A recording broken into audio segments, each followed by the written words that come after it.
¿Cómo están ustedes? Tengan todos un excelente comienzo de semana. Bienvenidos a Un Mundo de Economía por aquí, por Televisora del Táchira, listos para ya llevarles esta entrega de comienzo de semana. Fidel, ¿cómo estás tú? ¿Cómo pasaste el fin de semana? Muy bien, gracias a Dios, Duarcy. Y esperamos que todos ustedes también hayan pasado un buen fin de semana dentro de las circunstancias.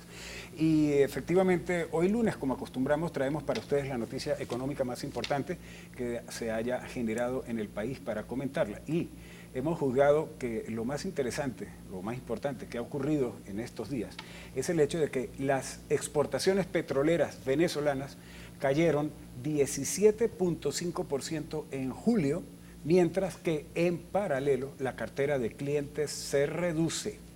Así está la situación en PDVSA. efecto es así, 17,5% es la disminución presentada en cuanto a exportaciones petroleras en este mes de julio que recién acaba de culminar, ¿no?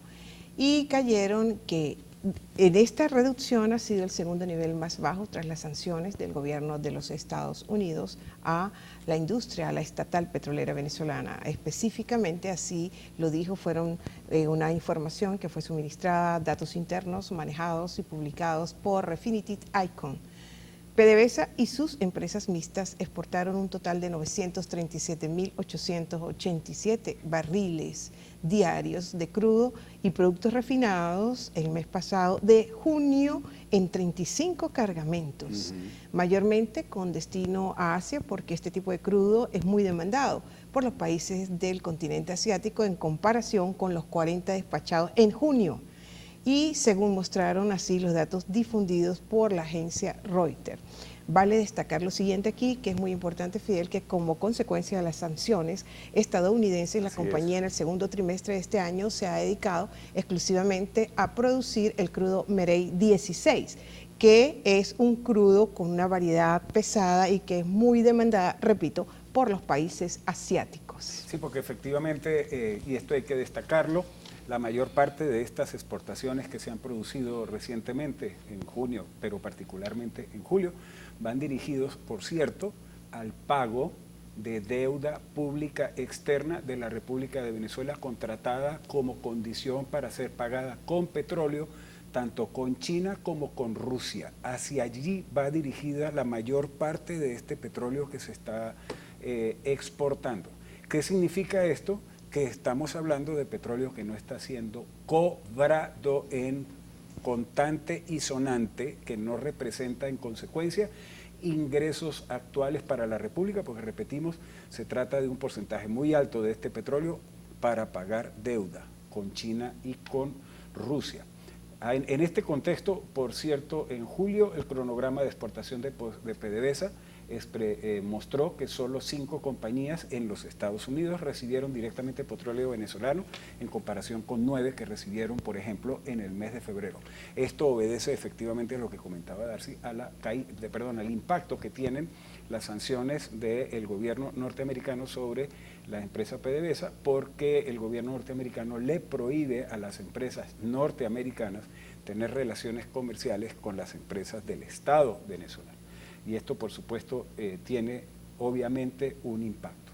Ahora, en materia, estamos hablando de los volúmenes, en materia de clientela, efectivamente la cartera de clientes que tiene PDVSA está siendo impactada en un grado importante por la caída de la producción, puesto que no hay capacidad para atender a estos clientes. Eso ayuda a perder un porcentaje, y el otro porcentaje de clientes que se está perdiendo está en relación, repetimos, con las sanciones que se están imponiendo, puesto que se le prohíbe a empresas que tradicionalmente han sido clientes de PDVSA a que continúen relacionándose con la compañía. Exactamente, y el peor impacto de todo es lo que significa esta reducción de exportaciones en el flujo de caja de la estatal petrolera venezolana. Bien, vamos ahora a nuestra reflexión acostumbrada, porque una reflexión siempre es necesaria en lo económico y en lo político, por supuesto.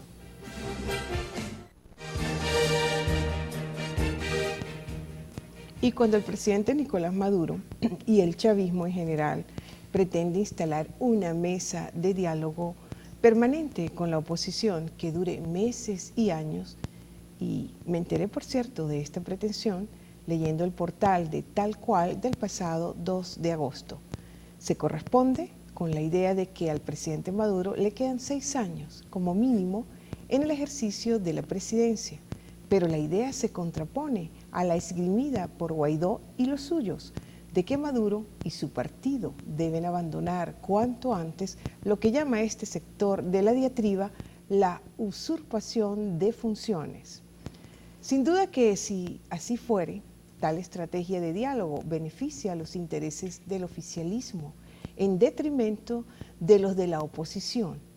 Y la única posibilidad de que tal cosa ocurriese es que la gente opositora no caiga en cuenta de ello, y podría pensarse, dado de que la oposición tiene sus asesores, que esa pretensión del oficialismo no se concretará. De todas formas, nosotros aquí en el programa seguiremos pendientes de ese encantamiento sublime llamado pomposamente el mecanismo Noruega. Y con esta reflexión nosotros despedimos ya este primer segmento del programa y vamos ahora a cumplir con una pausa comercial. No se aparten, por favor.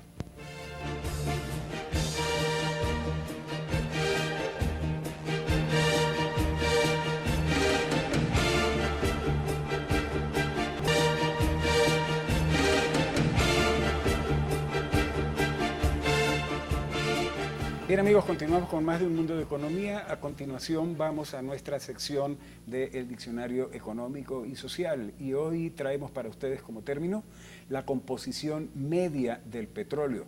Término, por cierto, muy apropiado en función de lo que estábamos conversando en el segmento inmediato anterior relacionado con la producción de petróleo. Y veremos que es que el petróleo tiene diferentes grados de composición. En efecto, ese es el término que hemos seleccionado en este mediodía para nuestra sección acostumbrada, como cada lunes, Diccionario Económico y Social.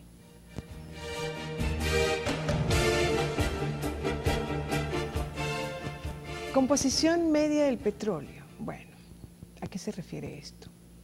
Partiendo del concepto técnico de que el petróleo es una mezcla de hidrocarburos de composición diversa en proporciones variables, podemos indicar, buscando que en nuestra audiencia, ustedes, amigos televidentes, inicien o amplíen cada vez más su base cognitiva respecto al oro negro, que éste responde a la siguiente composición.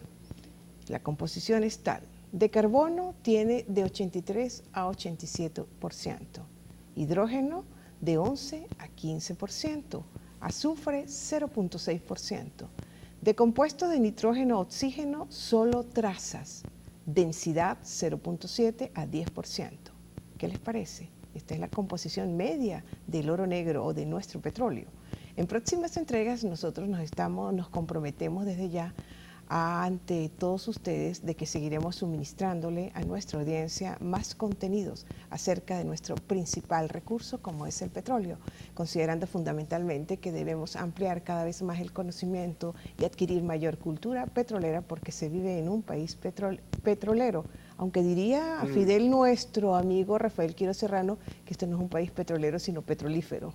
Que son dos cosas Pero diferentes. tenemos que saber cada vez más, estar más informados. Evidentemente. Es una exigencia. Sí, claro, porque tenemos una economía que está fundamentalmente concentrada en el petróleo y que seguirá siendo una economía petrolera en el plazo del tiempo al futuro, porque bueno, el petróleo es nuestra base fundamental de producción por la existencia de los recursos en el país. Y hablando, por cierto, de esa composición que estabas presentándonos, Darcy, de, digamos, composición media del petróleo, eso obedece al hecho de que ciertamente hay diferentes tipos de petróleo y es conveniente manejarlo. Exactamente. Está el petróleo extra liviano, el liviano, el mediano, que es la composición que estaba presentando hace un momento Darcy, está el petróleo pesado y está el extra pesado. En estos tipos de petróleo las composiciones van variando, particularmente lo que corresponde al azufre. Pareciera que el azufre es el determinante allí, ¿no? Sí, fíjense. Entonces el pesado, por ejemplo, tiene un componente, un porcentaje mucho más alto de azufre dentro de esa composición de petróleo y de otros minerales, lo cual lo hace un petróleo denso, ¿no? Igualmente nosotros les ofrecemos a ustedes, amigos televidentes, que le llevaremos más adelante cómo está compuesto el tipo de crudos que conforman la cesta petrolera venezolana para próximas entregas. Sí, que es algo muy importante porque, por ejemplo, cuando se habla de las reservas internacionales del país, ciertamente, y se presentan los datos, allí se aprecia con claridad que la mayor cantidad del petróleo nuestro que está disponible para ser explotado, digamos, utilizado como materia prima para la elaboración de productos terminados y exportado a mercados internacionales, es petróleo pesado y extrapesado. Bien. La mayor parte. Así que hablaremos de estos términos. Amigos, vamos a hacer un nuevo corte comercial. Regresaremos en algunos segundos con más de Un Mundo de Economía aquí por TRT. No se retiren.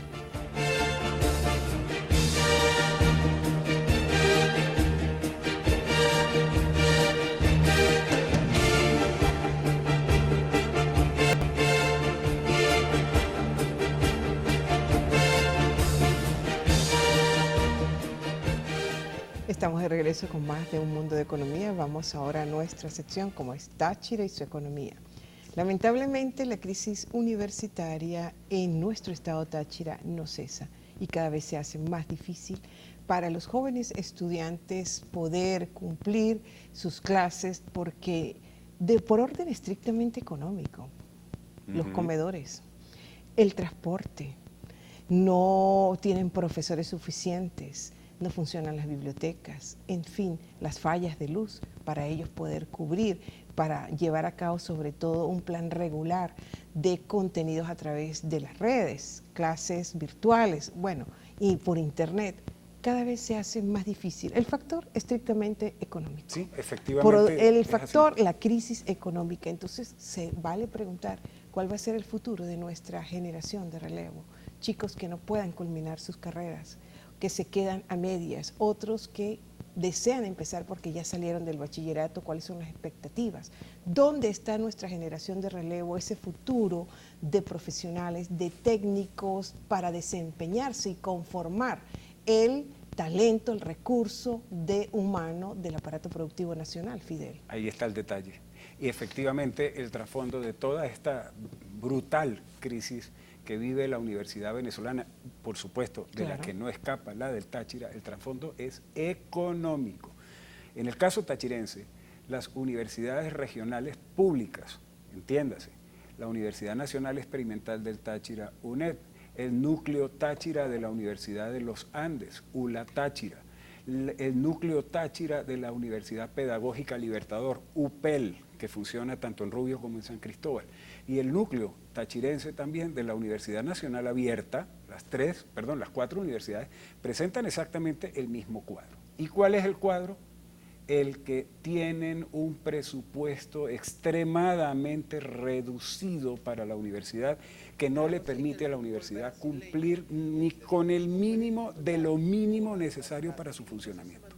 Hoy en día la universidad venezolana y la universidad tachirense no puede ni siquiera atender el mantenimiento de la infraestructura de las instalaciones.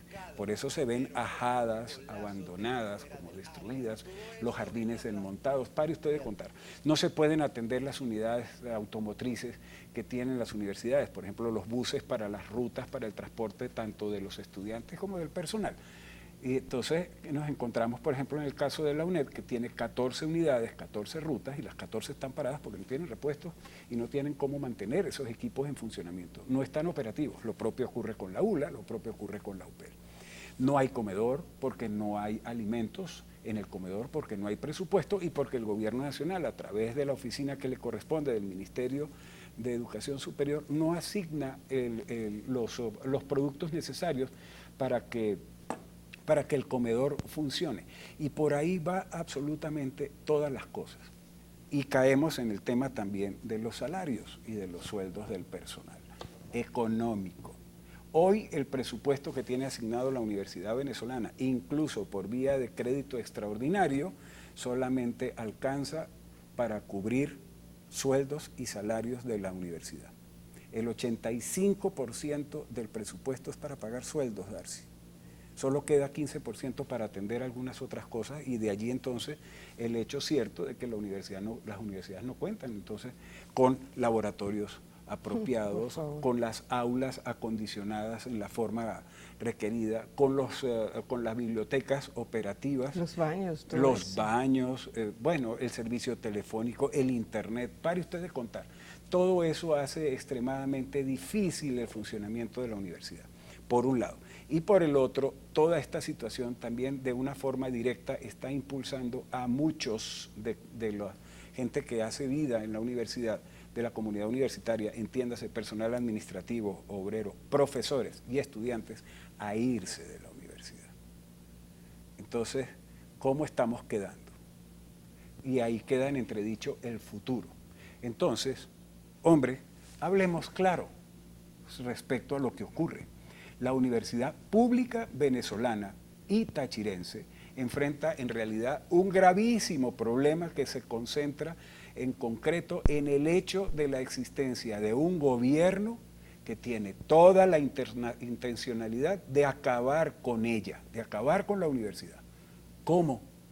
Al controlar el gobierno nacional los presupuestos universitarios, asfixia financieramente a la universidad.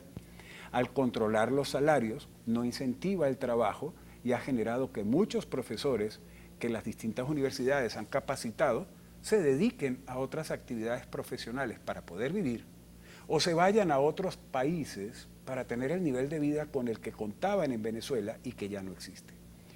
Se trata, en consecuencia, de una competencia que el gobierno deslealmente le está haciendo al ciudadano, a usted, a la universidad, a la familia venezolana. Cuando el gobierno controla el presupuesto, la universidad cada vez tiene menos autonomía, y ese es el propósito, para el control de los gastos y para seguir funcionando como históricamente lo ha hecho. Y se está haciendo, además, como castigo a la universidad, por no dejarse dominar ideológicamente a lo largo de estos 20 años, ni tampoco por postrarse al servicio de un proyecto político particular de adoctrinamiento ciudadano. Sin embargo, la universidad sigue adelante gracias al sacrificio de su personal, que asumió su trabajo, y esto es económico, como una responsabilidad social compartida, cumpliendo con su labor institucional y legal en plano de apostolado social, o sea, de brindar un servicio. Ser fundamentalmente una comunidad de intereses espirituales que reúne a profesores y estudiantes en la tarea de buscar la verdad y afianzar los valores trascendentales del hombre, como lo dice el artículo 1 de la Ley de Universidades, y hacerlo de manera autónoma, independiente, universal y sin distingos de ninguna clase. Eso, por supuesto, lo odia el poder omnímodo autoritario y es lo que intenta destruir a un altísimo costo económico futuro al castrar a la sociedad de los profesionales requeridos para la producción y la productividad. Porque, hombre, ¿de dónde salen los profesionales que el sistema económico utiliza a través de la industria, de la producción agrícola, de la producción primaria, para generar los bienes y servicios que consumimos los ciudadanos y que la economía de un país exporta? ¿De dónde salen los profesionales? De las universidades. Entonces, ¿cuál es el futuro económico del país si tenemos las universidades reducidas? Dios mío, todo esto se corresponde a la antilógica económica, sí, que opera. A la antieconomía. Aquí hay que ver todo al revés para poder explicarlo.